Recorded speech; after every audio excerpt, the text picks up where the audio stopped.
Hey, so this is what happened to me more recently that is funny. I've actually not gotten to the point of laughing about it yet. Maybe give it a few more months or years. Like I'm still recovering from the effects, so it's not even in retrospect. It is still through it.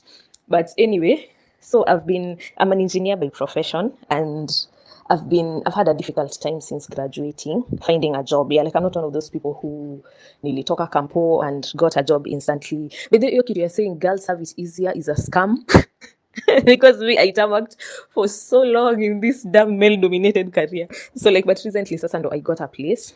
Like eventually, and I got a place. So I've just started. It's not paying as well. It's not paying good. Let me just say that. So I've been looking for other opportunities, and so I've been sending a lot of applications, trying to pull connections here and there to get a place that could give me better. So recently, friend, so I've been taking recommendations. Zile zenye somebody recommends me for a job, I apply and see how it goes like that. So recently, a friend of mine called me akaniuliza, yeah, do you want to work at such and such a company? I don't know if I can say the names, but it's a government parastatal. So it's like, do you want to work at such a place? I've been called by a friend of mine who, like, somebody called him, knew all his details, all his past working places, knew his current working places, and it really sounded like somebody they had studied with in campus or worked with at some point. It's just that he couldn't place it, but he had like very intimate, very detailed details, like those ones that somebody who knows anaweza jua. So they talked. He sounded familiar, but he couldn't place him. Then eventually akamuuliza whether he knows any instrumentation engineers, because I'm an instrumentation engineer. Akauliza whether he knows any engineers who would work. They're looking to fill a position in that parastation. So yeah, the friend of mine knew I was job hunting and looking for better opportunities. Yeye hakuwa interested in the same because alikuwa tu ameanza a new job. So yeah, akanipatia an email. No, actually, I like updated my CV, forwarded it to him. Then he forwarded to the guy. Yeah, that's what happened. But the CV had my contact. So the next day, the guy calls me. Akaniambia, we have considered you since you are recommended by somebody reputable. We are considering you for that position. And he talked as though he is in the he said he is in the board of directors in that company, or head of in the board of directors, or somebody really high up in the technical team. I don't know how those administrational structures usually work. Which yeah, I think that's a lesson I need to learn. I need to learn how these things work. Somebody doesn't tell me something fishy and I'm there nodding my head. So yeah, he told me that. He told me he needs, since it's a parastatal, he needs the clearance, the chapter 6 clearance, like all those certificates from ESCC, CRB, nini, all of them. So that made sense. That made sense to me because obviously if it's a parastatal, they needed that kind of thing. So I sent all my documentation, all my academic papers first. He went through them. He told me I'm okay, I qualify for that position, and he needs the chapter 6 documentation. So I didn't have them. And I tried to explain that to him. He told me, no, it's very urgent. He needs them by 2 p.m. on that day. At that time, we're talking at around 11. He told me he needs them at 2 p.m. So I started panicking. Nikamwambia, I'm not able to access them in that short amount of period because those documentations take long. But I was not aware how long they take anyway, but I was aware you have to pay to get them. So he tells me he's going to give me the number of head of ICT at Huduma Center GPO. I go talk to him. Then he'll sort me out. Like he'll generate those certificates for me and he can send them directly to the guy. So I am not familiar with the process of accessing those certificates because I've never had to use them before. I've never worked for a parastatal, and I think that's the only situation in which they're usually asked for.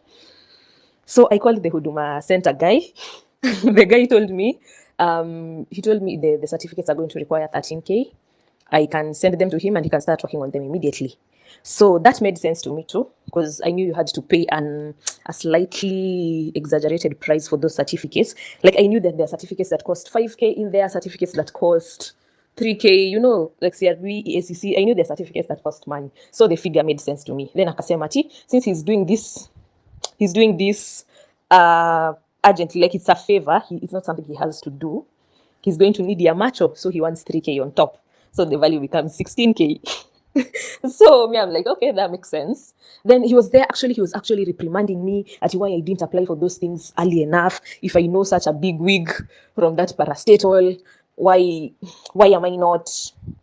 Yeah, like he was reprimanding me for being irresponsible. Like how dare I be the last minute kind of person when I'm applying for such a high stakes job. So he was like, unajua, when you know that person, you're getting a job direct kwa sababu tunamjua, like we know that guy. So I think it's something he usually does. Ni kama the way you would know the head of Kenya Airways. Yeah, he was talking as though he's a well-known person, so they know it's a direct job because yeah, I'm dealing with that kind of person. So he agreed, and he generated like two of those certificates. He generated the CRB certificate and it was CRB and ACC. So akanitumia on WhatsApp, akaniuliza whether she should forward directly ama nitumie mini forward. I was like, either way it works, but you can send them to me so that in case I need them for something else, I can use them. So he sent two. I forwarded them to that guy. The guy said, okay, this will hold the CEO kiasi. This will hold it kwa sababu alikuwa anasema wametoka meeting and it's urgent, they need to finish that thing, they need to confirm me. It sounded like they really urgently needed to fill that position. So I sent those two, then akaniharakisha akasema make sure you get the others by 3, please, like call that guy, push him. Then a few minutes later the guy calls me ananiambia the certificates, the remaining I think 3 or 4 certificates, they need signatories, like for them to be released they need signatories from somewhere.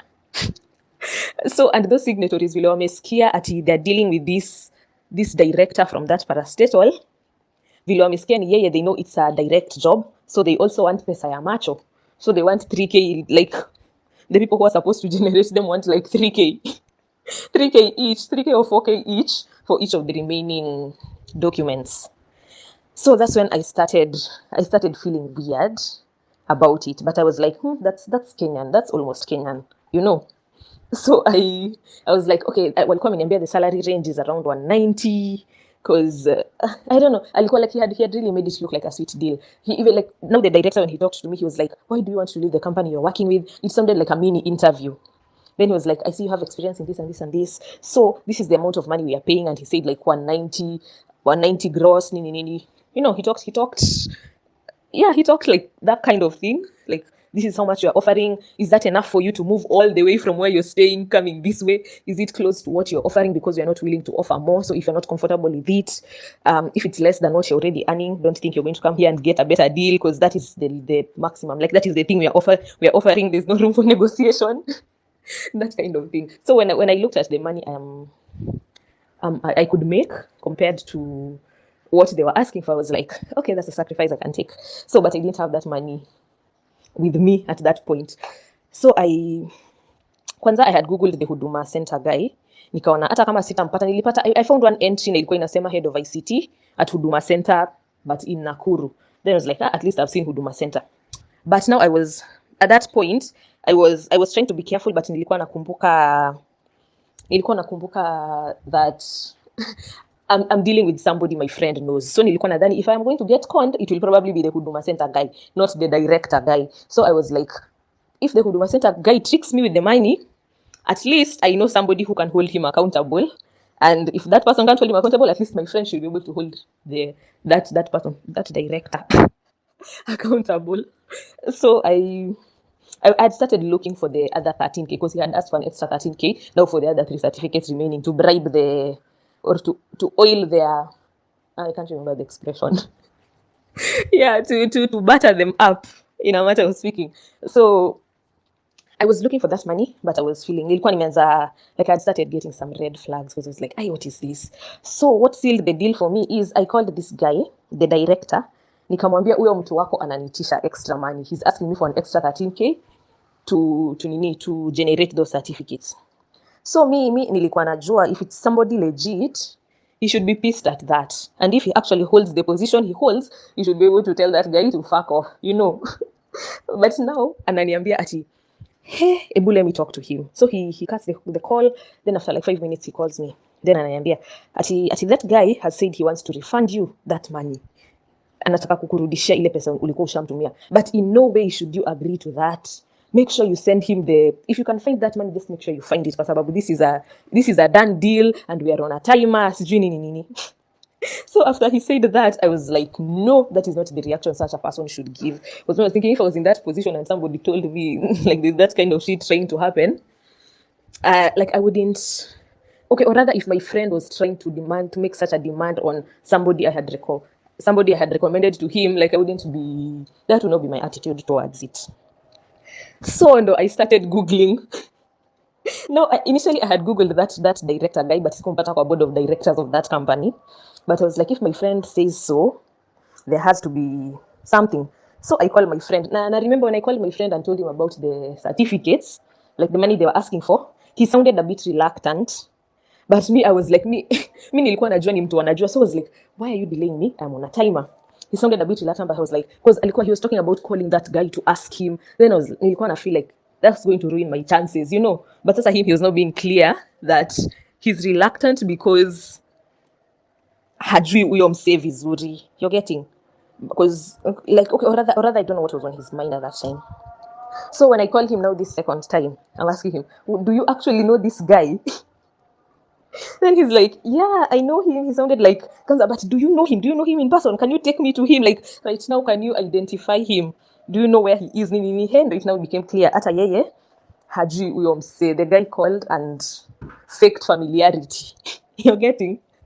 He faked familiarity with him and he knew so many details. So he assumed this must have been somebody he worked with, but he can't place him exactly. Maybe he's using a name that he wasn't familiar with when he was working with or schooling with. Hey. So now that is where I start panicking, right? Like because I've already sent 16K. These guys are like saizo wameacha kupick simu. Because I think at some point they also picked up on the fact that maybe I had discovered their con. So they stopped picking the numbers. They stopped, like it was just a series of panicky activities. But now I could no longer access them. They're no longer picking their calls, which of course nothing could happen. Like I guess idea anyway, because I don't know them. So I'm thinking of I tried to reverse, ikakata.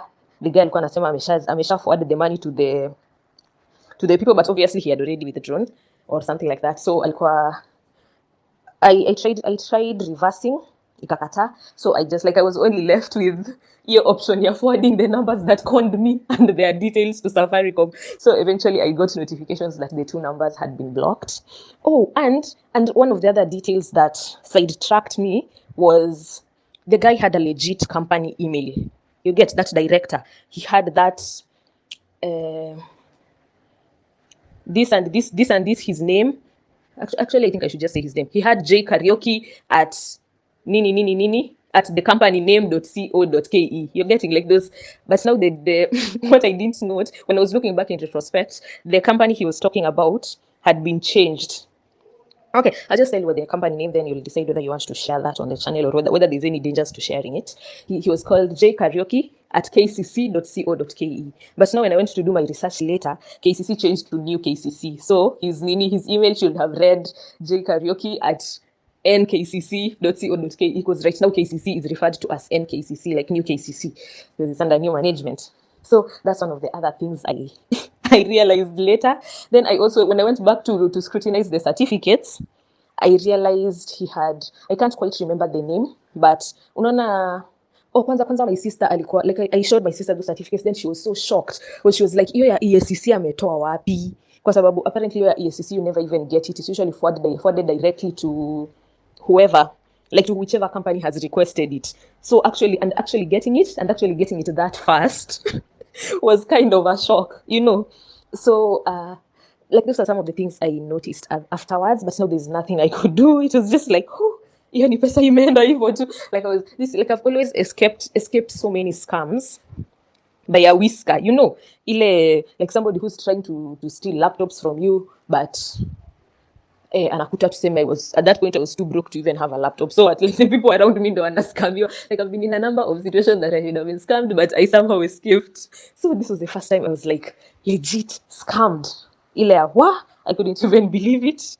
My takeaways, yeah, I think I've covered all the details to it. I'm sorry this is quite long, but yeah, so my takeaways Squeezy, every morning I wake up and check my levels of desperation. Am I so desperate that I could get scammed again or I could get cheated? Like, I think I was not aware how desperate I was to get another job and another pay. So, desperation. Desperation is not a good place to be. And it can sneak up on you. You are subconsciously desperate.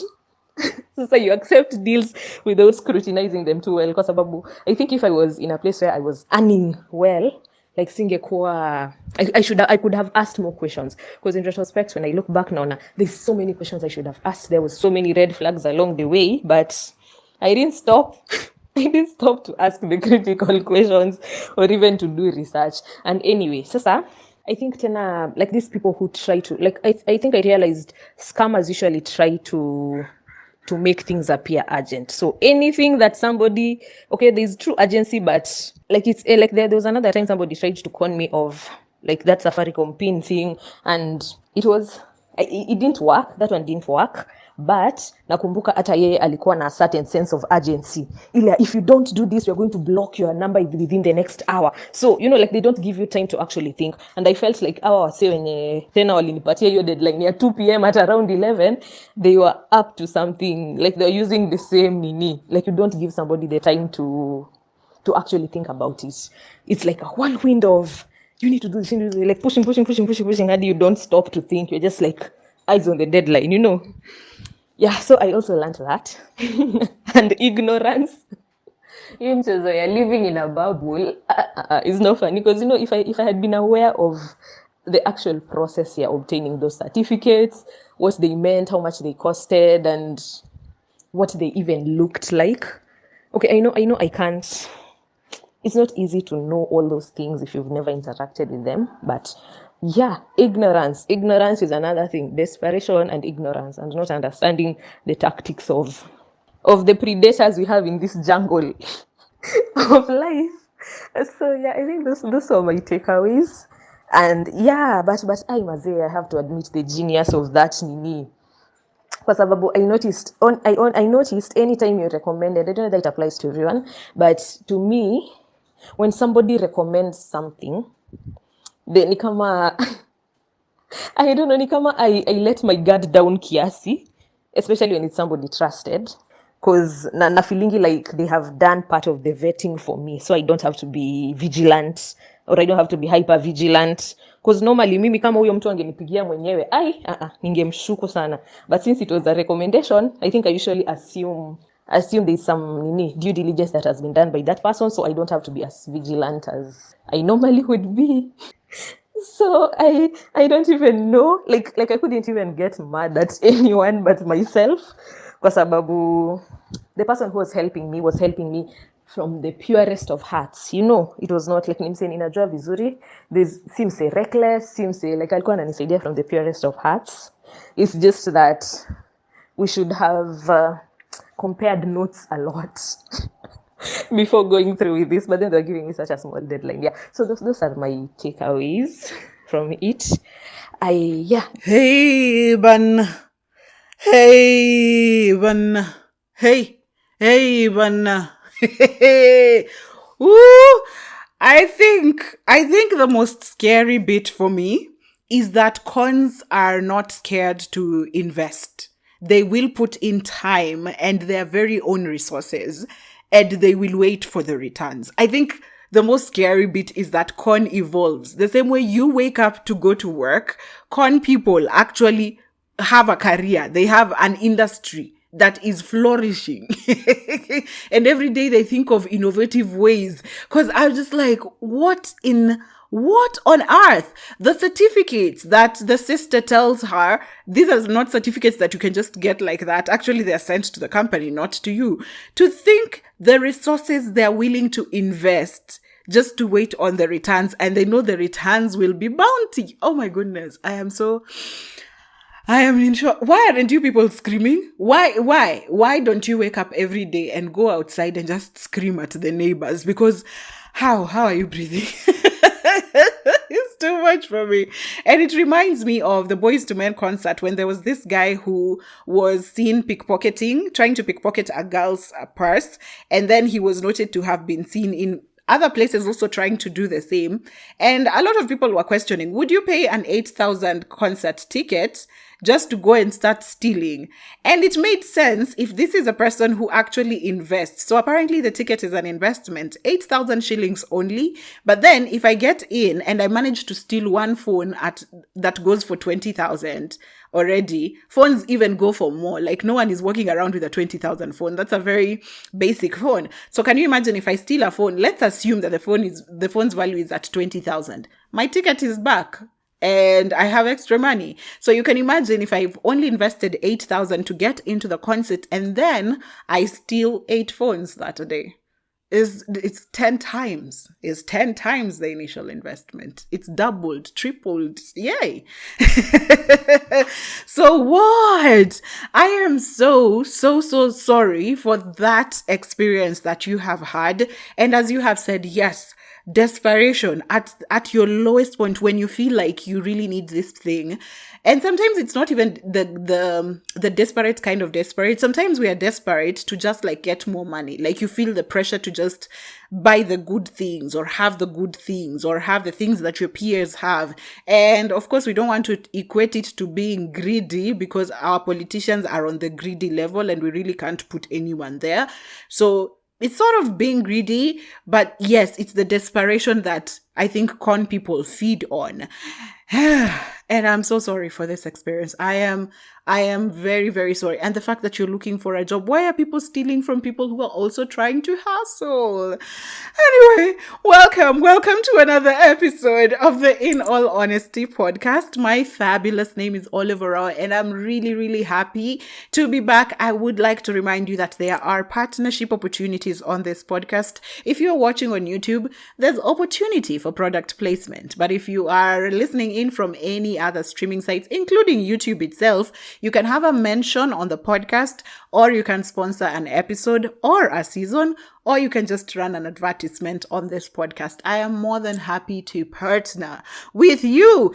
And on my Thursday prompts, I told you on social media you should check out on Thursdays at about mid-morning. I will post a prompt, then you know what the topic for the next week's podcast episode is, and then you can get to contribute and share your stories. So on this one, where we were talking about cons, have you ever been conned?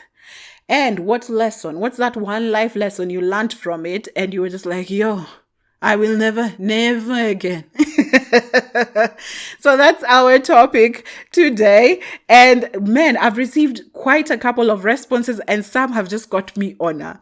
I'm feeling triggered. I am feeling hella triggered, but I'll get right into them. The first story I've already shared at the beginning of the podcast.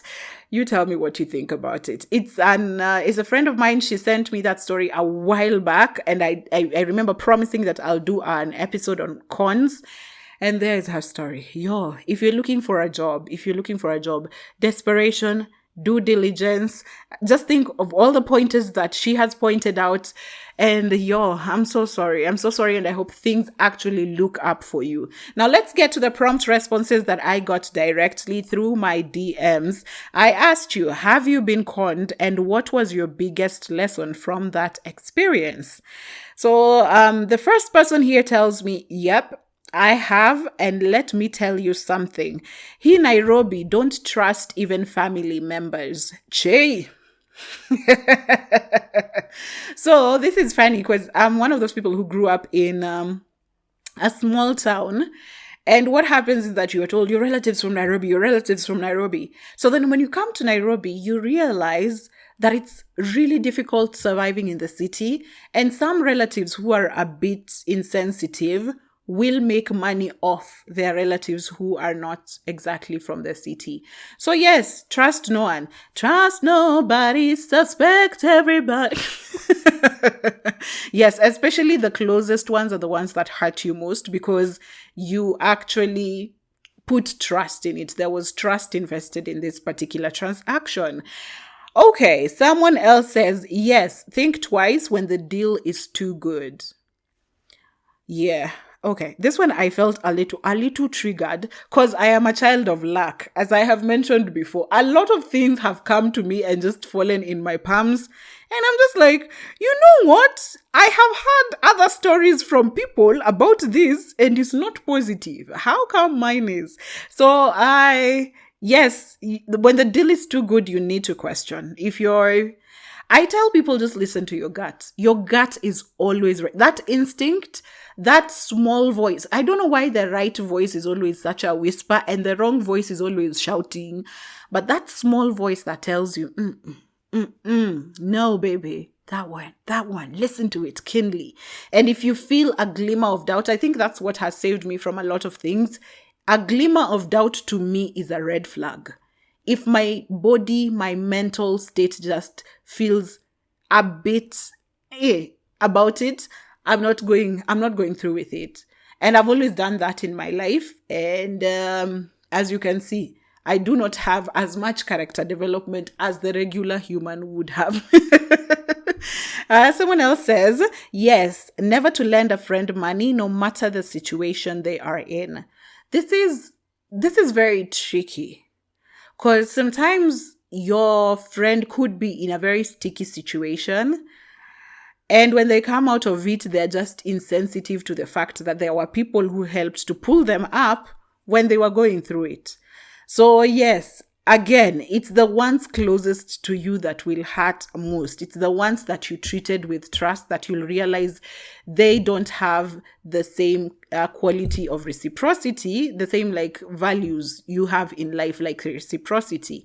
So yes, lend friends money. There's my sister actually on Facebook is the one who commented and said she lent a church member money and that person came back for like a second batch of money without having paid the first one, and then they're just acting nonchalant.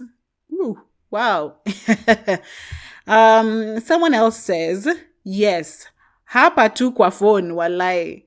So I guess you fell for those phone scams, the ones, the con men who call you and are like, oh, your line is going to get switched off right now. Please send us what we reconnect you. Maybe it's that. You didn't give me any more detail, but I am so sorry for that experience. Someone else says, we barua ya pesa. Dude even stole my original degree.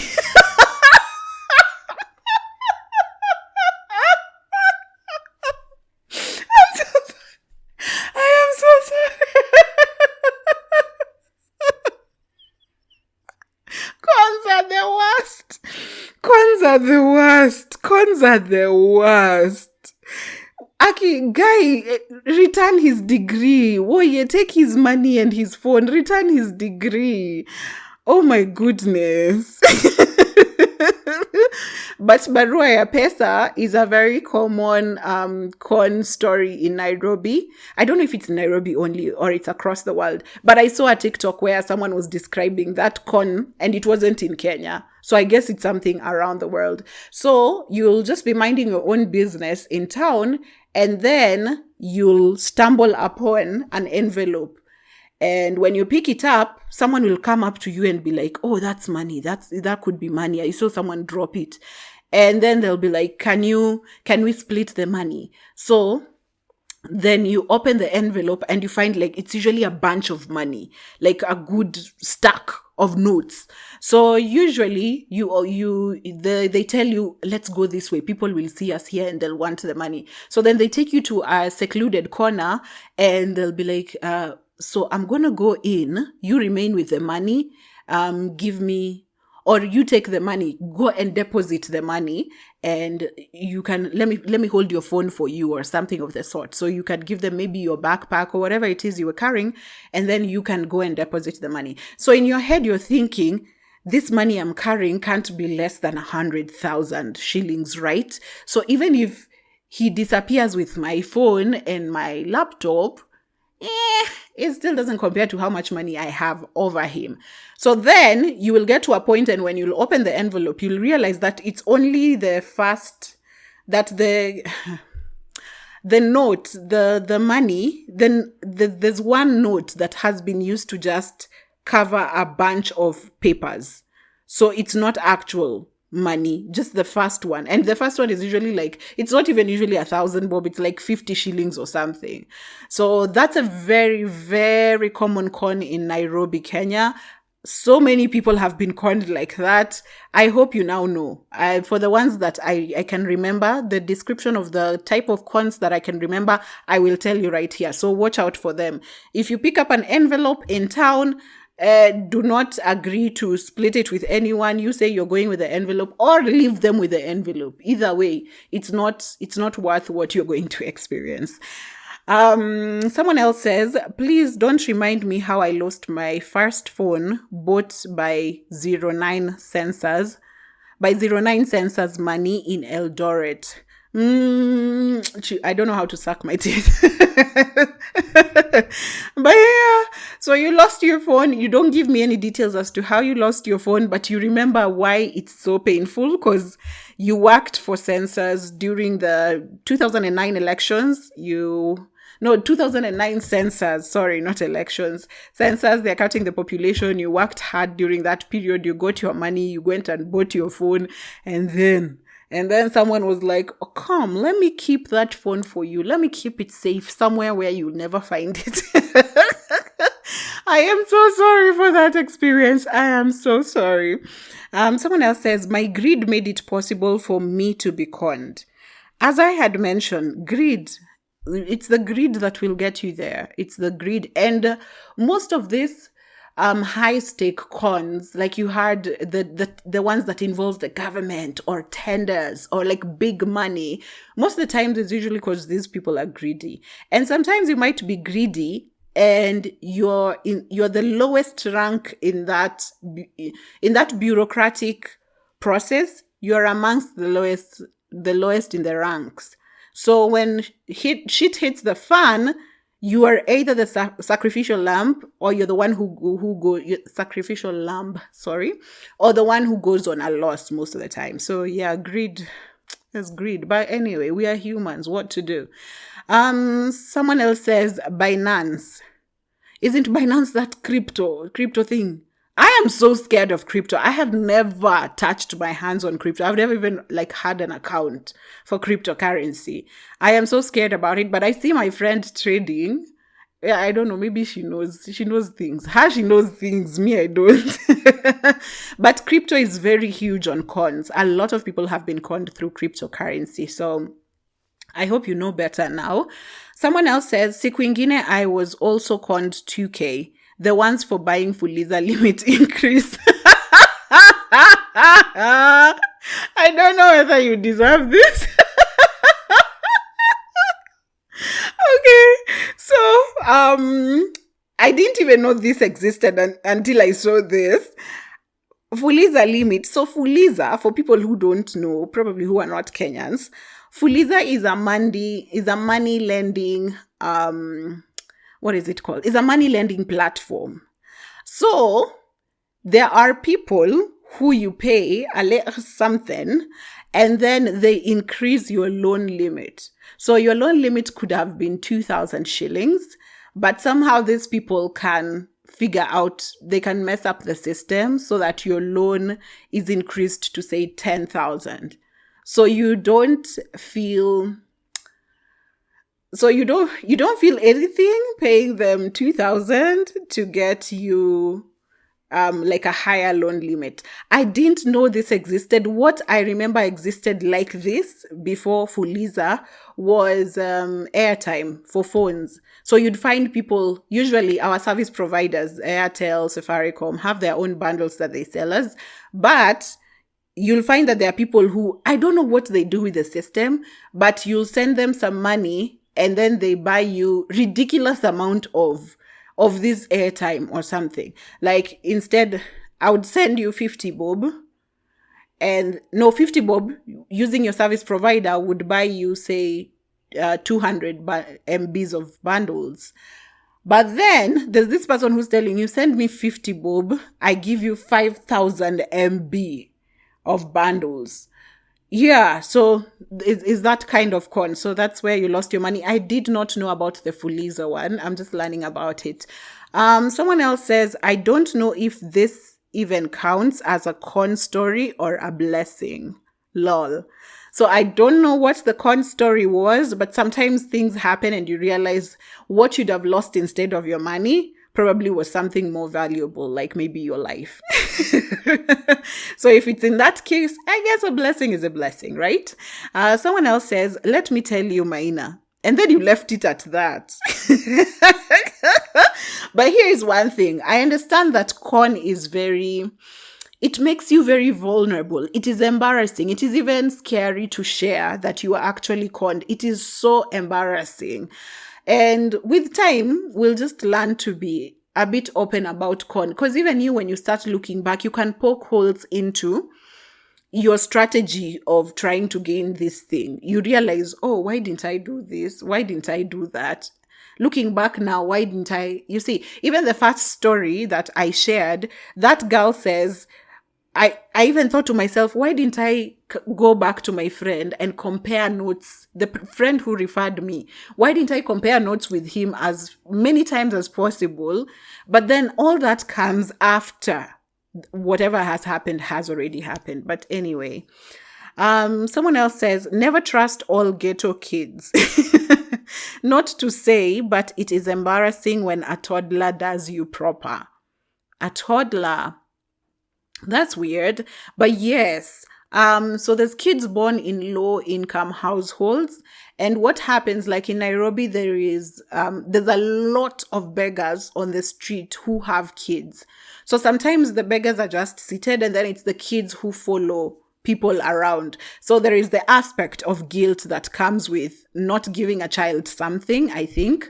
And maybe that's what you fell into. So, and those kids, actually kids born in like the slum areas, learn to survive very early. So you'll find a toddler who's very sharp because, I don't know, they already know the odds are against them. You have to start learning how to survive early. So I am sorry for your experience and basically I hope it gets better. Someone else says, I bought 2 pairs of shoes from Urban Collection. After giving all drop-off details to Mombasa, they blocked me. You know, I know this is another con I'll tell you about. So this is called Urban Collection. So if you've seen Urban Collection anywhere online, please be careful. Please be careful. But this then goes to tell you about other cons. So there are very, very, very, very many con pages on Instagram. They're selling shoes. They're selling kitchenware. They're selling household goods. You'll just look at them and they look extremely presentable. Very presentable. But usually the first thing about them, the first red flag is usually let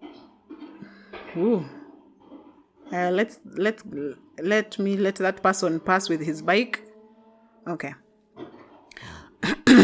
So what's usually the first red flag for these con pages on Facebook, on socials majorly, is their prices are utterly ridiculous. Like we know a good heel, like heels, a good pair goes for 3,000, 4,000. That's like the basic generic heel. But you'll go on their page and find like a heel, the trendy ones, the nice ones are going for 1,500 shillings. And you're just like, good deal, right?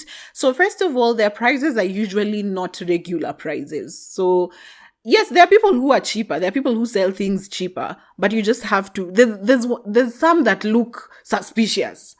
And the second thing is they always insist on paying before delivery. And this is murky waters for small businesses because there has been so many cases where a small business has delivered something to a customer and the customer ended up not paying. And there has been cases where a customer has paid and the goods have not been delivered. So in Kenya, we are still at that push and pull with small businesses where we don't know who can trust who. You know that meme where 2 women are holding guns at each other? Is you. Yeah, that one.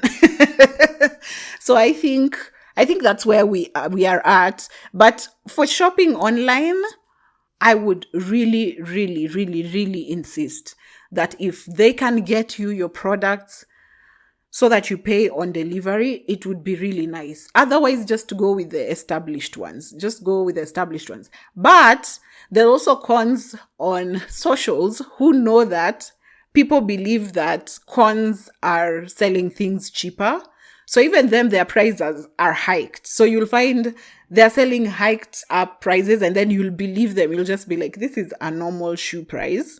But then they're still cons. So at the end of the day, you're left to believe your instinct. Please just listen to your gut, because really, there's so many tells, but I don't know. As a big online shopper, I don't even know if I should do a full episode on just how to tell a business is not legit.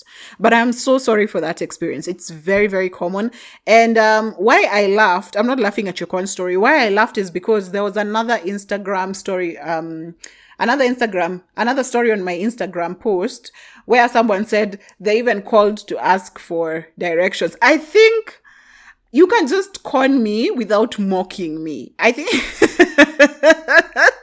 the idea of calling to ask where I live and then just going mum on me, I think it's so insensitive. Just con me. Just receive my money and switch off the phone. Please don't continue to follow up on where I live. I think it's just disrespectful at this point. Someone else says, yes, I was drugged.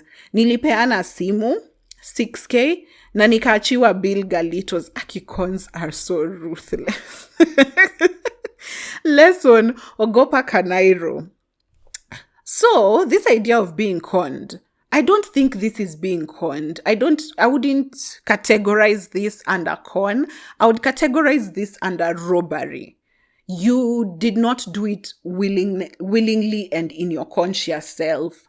You were dragged. So recently in Nairobi, there has been cases of chloroform being used in the streets to drug people, whereby I think your consciousness is messed up with, and then you just start talking to this person. You become friends. They give you instructions and you do exactly as they say. So they tell you, give me your phone, give me your bank details, sign into your bank app, send this money to me, and you do all these things.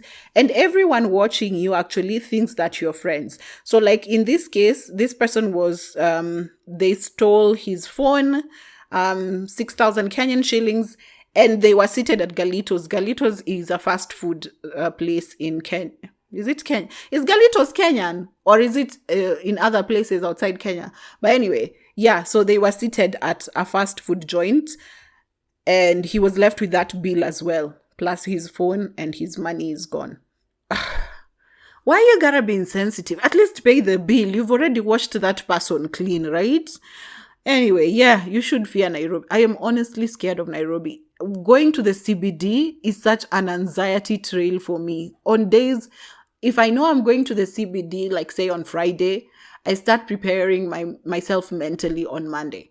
Cause Anyway, the last person says, hii yangu ni extreme. I'll have to DM you. I searched for your DMs. I did not see it. You still sending it. But I know, yeah, it's hard to heal from con. Let me tell you, con is worse. It's harder to move on from con than to move on from a heartbreak. I swear. Hey, anyway. That brings us to the end of the responses that I got from my direct prompt on my Insta stories. So now I will read other stories that came in that are con stories and their lessons. And guys, there is so much happening in this world. And I'm like, why are people so ruthless? Anyway, let's go to the first con story I got. Whew, are you ready? I feel tired already because I know these stories. Anyway, should I name this person? I stopped naming people. Let me call this person Evangeline. Okay, so Evangeline says, where 26,888 was the amount. She remembers it very well. I know it's not much, but in my defense, I was a comrade at this time. You're a student. 26,000 is millions, is billions. You can pay the country debt. Okay. I was a comrade at that time. I got convinced to join MLM. This is multi-level marketing. It's called Better Your Own Life Project. And better is spelled like alpha beta, not better for good, better best. First red flag. I saved up for that money, and in 5 months, I had accumulated the cash. So all I had to do was attend the meetings in Twiga Towers. These meetings, they used to teach us not to disclose much and how to prey on desperate campus students looking to get a side hustle. From classes I used to attend the 5 p.m. meetings for almost a month, na bado sipati the money through referrals. One day I was listening to a podcast on finance and they were explaining how MLMs work. That's when I knew nimekaribishwa Nairobi. So when people get conned in the city in Nairobi, we say you have been welcomed into the city. Like that is how you're received by the city. Yeah. So that's what she means by nimekaribishwa Nairobi. Biggest lesson, kumbe I can save. So I opened an MMF account, that's our money market fund. I opened an MMF account and there I started saving my money. Another lesson is money is not owned by anyone. It comes and goes. It's just your turn to have it, and don't get too attached to money. Finally, don't believe every Facebook post you see that they are hiring, and do more research on the said company that's hiring. There's a lot of hiring ads on Facebook. Just be very, very careful. And what I know about hiring is that you will never be asked for money upfront. Unless you're getting your job through very dubious means, you will never be asked to pay anything if someone is hiring you genuinely. And I think why I loved this story so much, it was my favorite story because she said, money does not belong to you. Money comes and goes. Learn to let money go. So I think I also saw Ivy Africa at some point. I don't know whether it was in Her Money Mondays, when she was saying, have an open palm relationship with money. If you can let money go, then your palm is open. Then money you have free hands to catch money again. So I think that is a very beautiful lesson because I think I was at a point in my life where I felt like I need money. And everyone was talking about making my first meal. I want to see my account reading 1 million bob. And so I was in that phase where I was like, I want to hoard money. But when you get to that point, you become stingy. You become a miser. You start hoarding money, and money that is hoarded does not help you. Money has to circulate. It's how the system works. Money has to circulate. It has to go for it to come back. So just be very careful with holding on to money. And this is also in the sense of debt. If you lend someone money, let it go. Let it go. Think of that money as money that you can lose so that you concentrate on just making money again instead of spending that energy on thinking about if this person were to bring me back my money, So I think that was that's a very huge lesson that I've learned over time. And I loved that I saw someone say it here and in reference to getting conned. Yes, you did get conned, but there's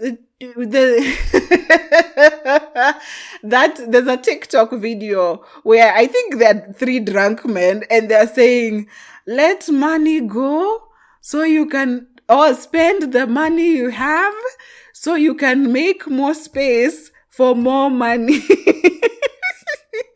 I know they're in their stupor, but they are not lying. So this second story was, it was a lot. Okay, I am ready. Let me prepare and then just start reading. Long story alert. Long it was. Thank you for being honest. So now I was busy minding my own business, then boom. A tall, light-skinned and very attractive-looking Luya man akaanza kunikatia. Ndio huyo mimi nikaingia box paka kwa bedroom ya box. Can we be serious, eh? Stop using funny phrases and people have been stolen money for here, okay? Little did I know that he was going to con me a clean 250,000 Kenyan shillings. Wow. He was doing computer supply business in Uganda, refurbished computers. Till today, I don't understand how this guy managed to convince me to close up and sell my clothing business that was doing well and join him in doing his business. As a very naive girl, I did. Now, at this point in time, his business was either not doing well or he just wanted to con me. As soon as I moved in with him in Kampala, he told me about a client he has been chasing for the last 1 year na amekata kumpea contract ya kusupply computers to his school. The director, the client, of that school happened to be a Jaluo from Uganda, so we could understand each other. So I'm guessing you're a Jaluo from Kenya. I went to that school using my own transport and managed to win the contract for him. Alikuwa na pesa ya kusupply computer 50. Ulimupea.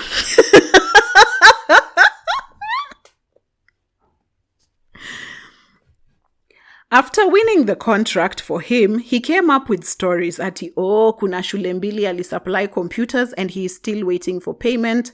At this point, this other Luo director was on my neck with non-stop phone calls. He had promised students and parents that they will have a computer lab by the beginning of the term, na hata akaongeza school fee. Therefore, he wanted the computers supplied as soon as possible. My dear boyfriend knew I had sold my boutique and had money. He told me to chip in and supply the computers. He will refund the money akilipwa na zile shule mbili. I didn't know where to start, so he had to come in. The director needed a certificate of incorporation and registered company, all those documents that I didn't know where to find in a foreign land. More so, I don't even have a passport. I used to enter Uganda using my Kenyan ID. He found all those documents and the director needed, and we came to Nairobi with him, bought the computers and delivered them to the school. Remember, each and every cost was on me. We managed to set up a computer lab in that school. Then it was time for payment to be made. The account we had given out was his account, so the check was in his name. Mimi niko hapo thinking he was going to refund me back my money na plus profit due. We did the job together. Paka both the hardware and software installation. This guy did not give me even a single coin. He was 1 year younger than me. He even started telling me, "You think I can marry you? Siwezi oa shosho." He started going out with different women and showing it off to my face. Remember that single supply brought a profit of 500,000 pesa ya Kenya, plus ile 250k yangu. So he had money to show off around. The only mistake I did, and I wish someone had told me, was that we were supposed to open a joint account of a company account or a company account. But then again, how was that possible? I didn't have a passport or even a Ugandan ID. Yeye alikuwa na ID ya Uganda. That is the biggest con story of my life. Siku hizi I fear every man, hata yule ako serious who wants to marry me. Namuona tu kama con man. Hey. I have asked, why aren't you people taking an hour every day to go outside and scream? Because I don't understand how you're breathing. How do you don't wake up with hot flashes every day? How? I think this was so triggering because, again, someone uses love and trust to take you through this. And they've alienated you. You're in a foreign land. You don't know how to operate there. You have no access to things of your own. You've sold all that was yours. I think I was so triggered by this story. I was just like, it's not fair. It's not fair. And what is funny is that this is not the first story. And we'll do a podcast episode on how I don't know. I'm trying to be politically correct, but how men hate women with their own money. I don't know, like, I don't, it's just the idea of breaking you down to nothing, because the investment, the time you took, the patience you had to show me that you love me and you care for me, the patience you had to let me move in with you, moved my things to a different country, all that while you were investing, all that while you were plotting. It beats me. It really beats me. The level of investment you can put into something just so you wake up one day and be like, I got what I want, so you do says. And the idea here is that this girl was, the guy was 1 year younger than the girl. So after he got the money, after the computer's money was paid off, now he had money and he started dealing with other girls. And he would now try and break her esteem and be like, you think I would marry? You think I would be with like an old woman like you, a cougar? And why are you now trying to break her down? Is it because you have her money that you don't want to pay back? My goodness, this story was just disturbing on all levels. And you say you only lost 250,000. You lost way more money. You almost lost the 500K. Because if it was you funding the coming to Nairobi and sending things and like taking the computers from Kenya to Uganda and supplying and setting up the installation of software and hardware, baby girl, you lost more than 250,000 Kenyan shillings. You lost way more. Even before the money you might have used to even move from Kenya to Uganda. That's a lot of money. That's a lot of money. I am so sorry. And I do understand how you wouldn't trust any other man who comes into your life. And I don't, that's character development you don't come back from easily. And I'm so sorry for your experience. I hope you're trying to get back on your feet, or you're already back on your feet. I hope you're back on your feet. I hope you, man, I don't know what to tell you, because that's a lot. That's a lot. Okay. Third story. Let's get to the third story, because that one has triggered me. Let me tell you, there's a whole podcast episode for women with money and their men. Anyway, so third story. Hey, Olive, glad you are recovered and you... Okay, sorry. Okay. Hey, Olive, glad you have recovered and you are in good shape. Thank you.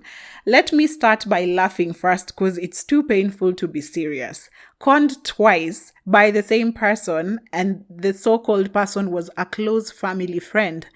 Let me tell you, it hurts when the con comes from someone close. Yes. So here we go. Around 2016, this family friend came to us with an idea to invest some money and it will earn interest. In short, pyramid scheme. But by then, I didn't know. I took my help loan and even convinced some friends to participate. I know perhaps they think I just defrauded them, but I was also defrauded. And my mom even liquidated her business to come through for this investment, our only source of livelihood, where we came up with a fairly good amount. With a fairly good amount of money and invested. A month later, it bore fruits and we withdrew, but the friend convinced us to reinvest and only took pocketed 20K and reinvested. I only took 20K. Okay, I guess you pocketed 20K and reinvested. Allow me to laugh some more while I sip some water. So back to the story. 3 months down the line, the investment scheme, but 3 months down the line, that is the investment scheme, but the friend kept on encouraging us with fairy tale stories of how pesa itatoka too, just to be patient. 6 months down the line, no money came through. Long con. In between these 6 months, we could not even afford to put food on the table, leave alone paying of the bills. But whenever we sought help from the friend, he didn't come through. And at that time he was living large. After 6 months is when we realized all our money is gone and we don't have shit. I'm a partial orphan with a mom who was struggling vibaya. I told the friends who contributed that we have lost our money, but they said it is okay, but acted like they were not okay, but who can blame them? That thing made me fall deep into depression because my mom didn't spare me with the blame, but I don't blame her. Shule hata sikuwa nasoma. I could stay kwa nyumba for 7 days straight without even going out. Anyway, fast forward. My mom sold our house because it was what we needed to survive. Then the friend resurfaced ni kama alikuwa ananusa pesa a mile away.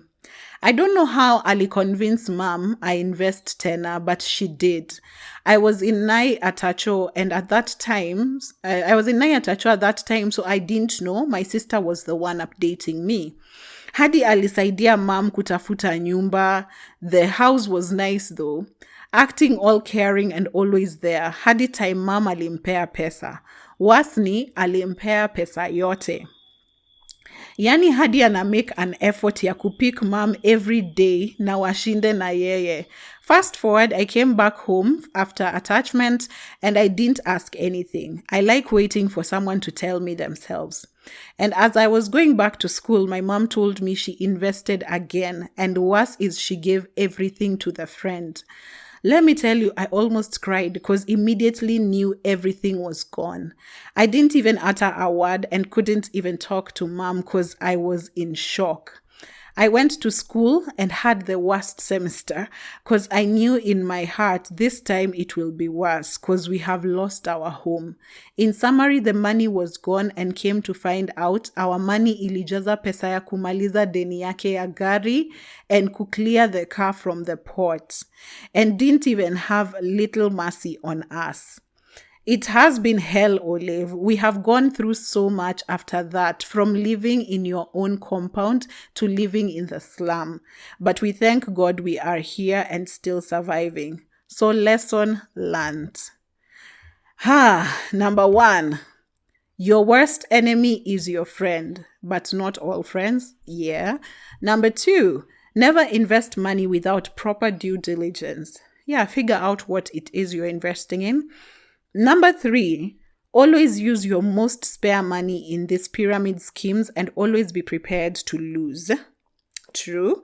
Number 4, when the deal is too good, think twice. True. And before you ask about taking legal action on the friend, we couldn't because we had no evidence. The money was handed over in cash, so it is our word against the friend. This is the longest message I have typed. I now need food to re-energize. I hope you have eaten. Because, after this, I can't even miss a meal. I cannot even miss a meal a day because you need the energy. You literally just need the energy to think about this. Because, first of all, I don't know, and maybe I'm being insensitive. But what can you talk to your mother? Because why would she first liquidate her business? Why would she liquidate her entire business and then sell an entire house? Sell a house. Do you know how difficult it is to own a house? Like, a house is the most secure thing you could ever have. You might not have food, you might not have anywhere to go, you might have nothing in this world, but you have a place to lay your head at night. Talk to your mother. She must have been under the influence of something because that can't be real. And yes, it's usually the closest people to you who will hurt you the most. And yes, cons can smell money. They know.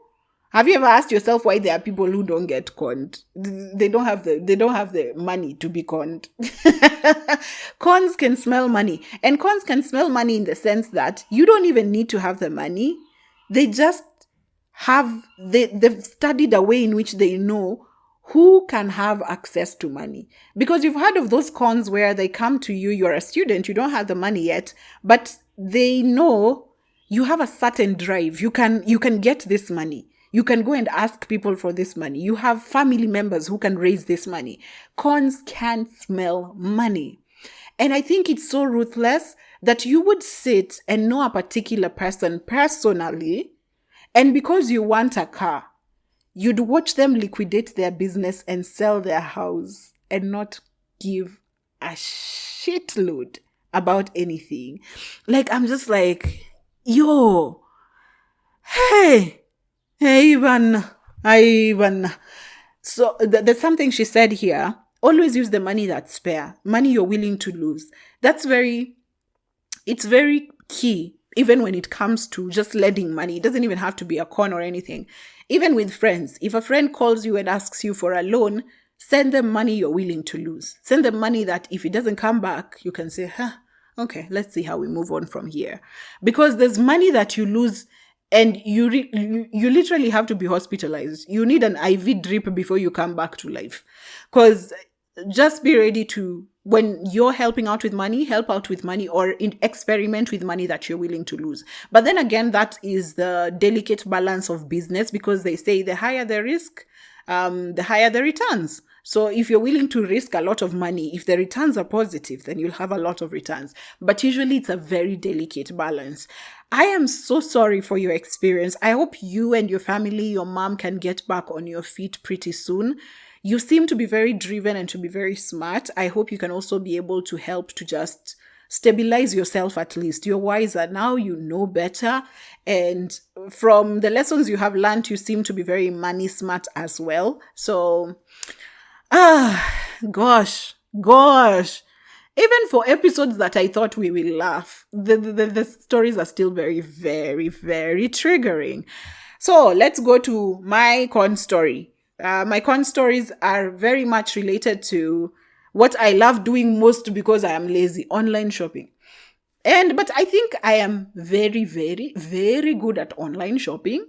And that's why, but that's where I'll be caught. That's where I'll be caught, because there's nowhere else where I'll be able to interact with people and money like that. So my first con story was about abortion pills. So this time I was going to buy abortion pills, and let me tell you, I did not realize that there's a whole syndicate of abortion pill sellers on Facebook.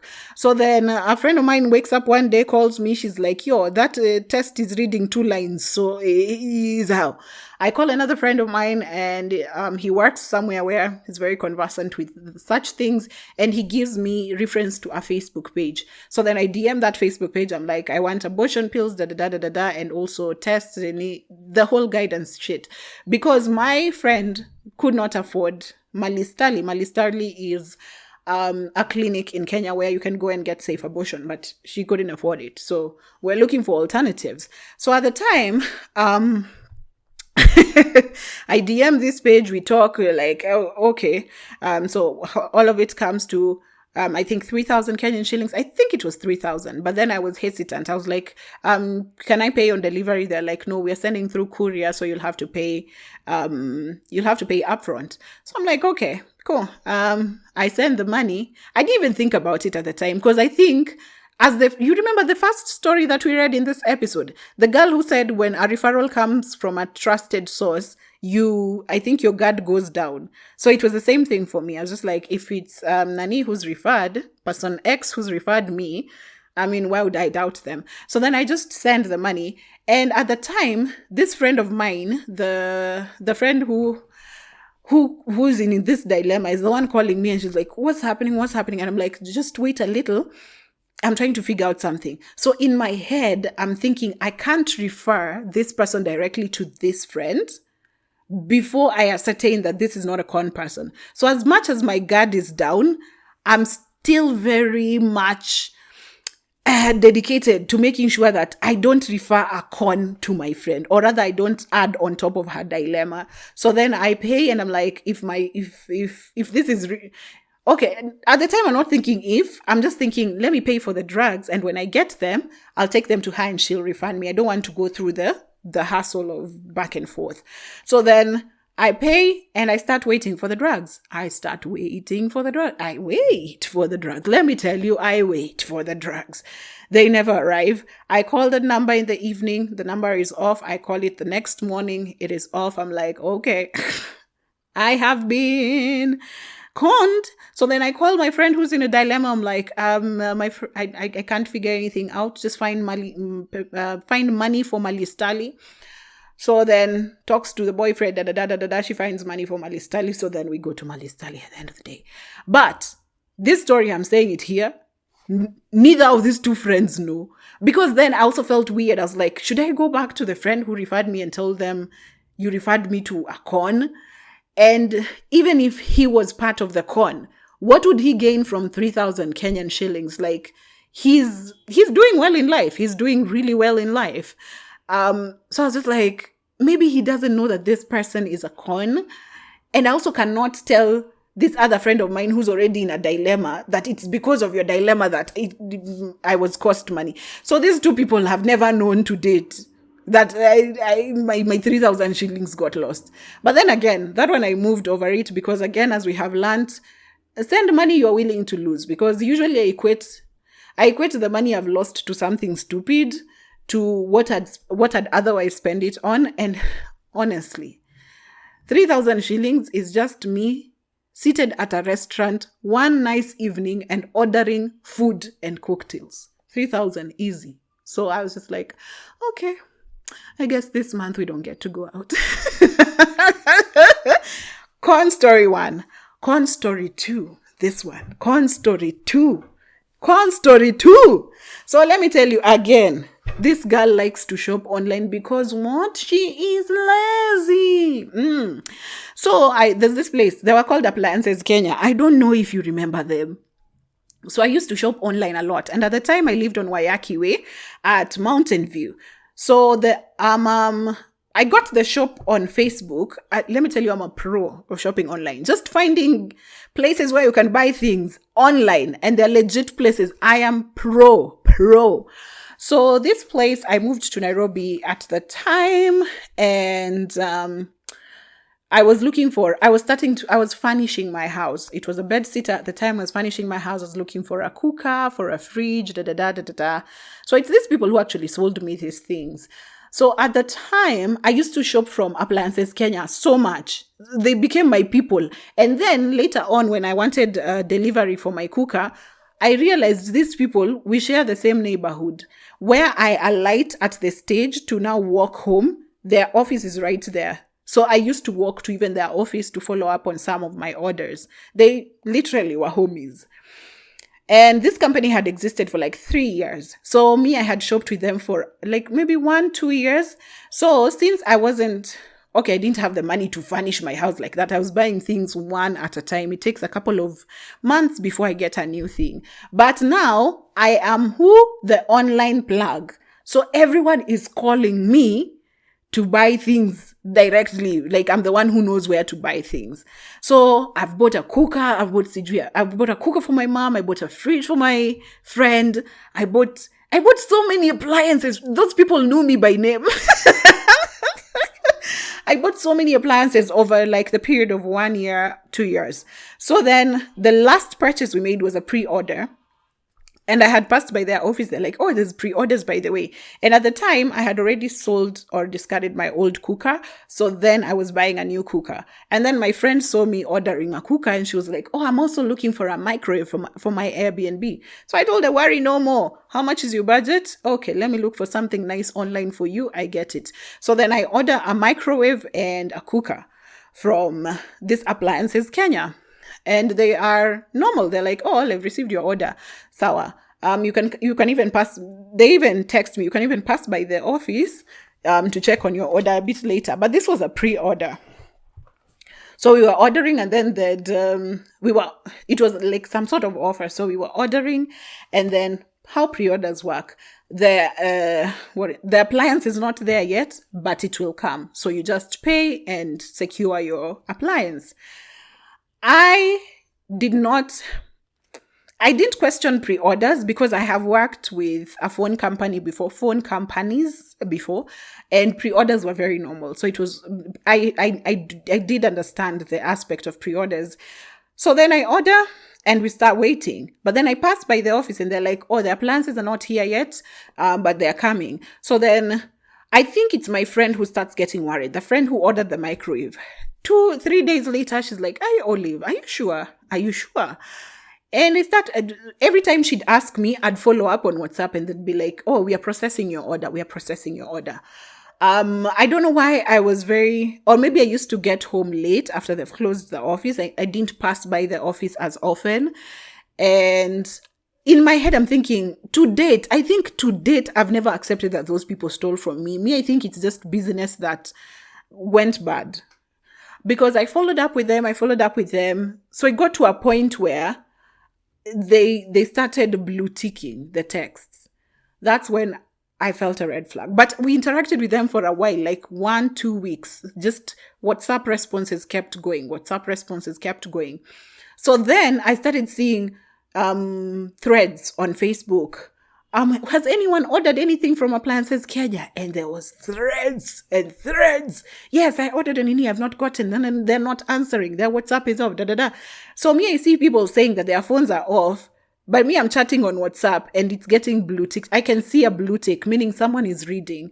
And they had 2 numbers. There's another number that keeps responding and there's a number that just blue ticks. Then with time, both numbers started blue ticking.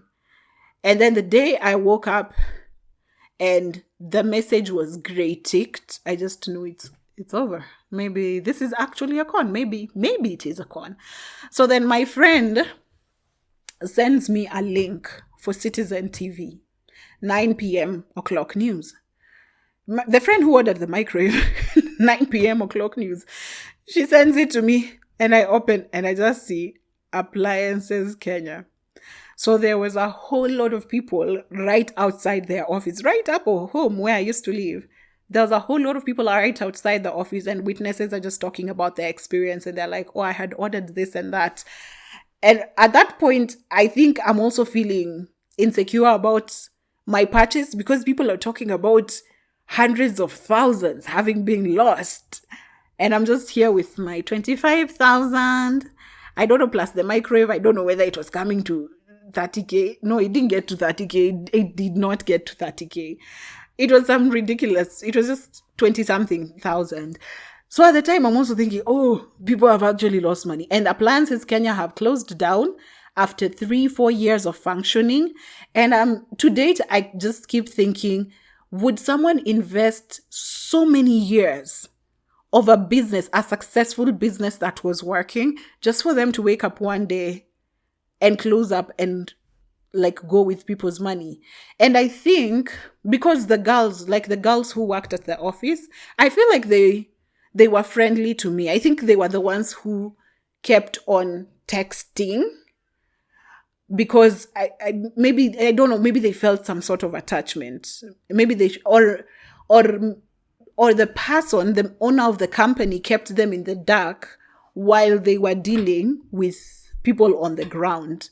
And he was probably the con master while they were trying to manage things on the ground. Because I really feel like the entire WhatsApp thread where they just continued trying to tell us, to explain why the appliances are coming, the orders are being processed, And if you followed up on your order, you'd actually see that there was progress on your order. But I guess maybe they were overwhelmed. So one of the theories that came up was that they were drop shipping. And so they got overwhelmed by orders. And drop shipping is whereby you get an order and then go fetch that order. So you don't have the appliance with you. So they might have been overwhelmed with that method of business, or their bigger person, the authority figure in the company actually told them, do pre-orders and let people order. Himself, he knew that he was going to con people because they've already established trust. 3 years of you shopping somewhere that is established, has a track record, beautiful. 3 years. That's trust. That's trust. So I think he knew that. And he was just like, I'm going to fold it up at this point. And I think the people on the ground had to just bear the brunt for it because, yeah, it's how it is. Say, yeah. Lessons. My personal lessons. No pre-orders. I just won't do pre-orders. That's all. I just don't think... I still trust in the business model of a pre-order, but I just wouldn't know who will be able to deliver. Because again, as I am thinking, that con that I went through probably wasn't a con. Maybe it was a business, it was a deal gone bad. They couldn't fulfill the demands that they got or something of the sort. So I'm just thinking, I won't do pre-orders mostly for the risk of it. You don't know what the company is going through on the other end. And the other thing that I learned, of course, related to pre-orders, I pay on delivery.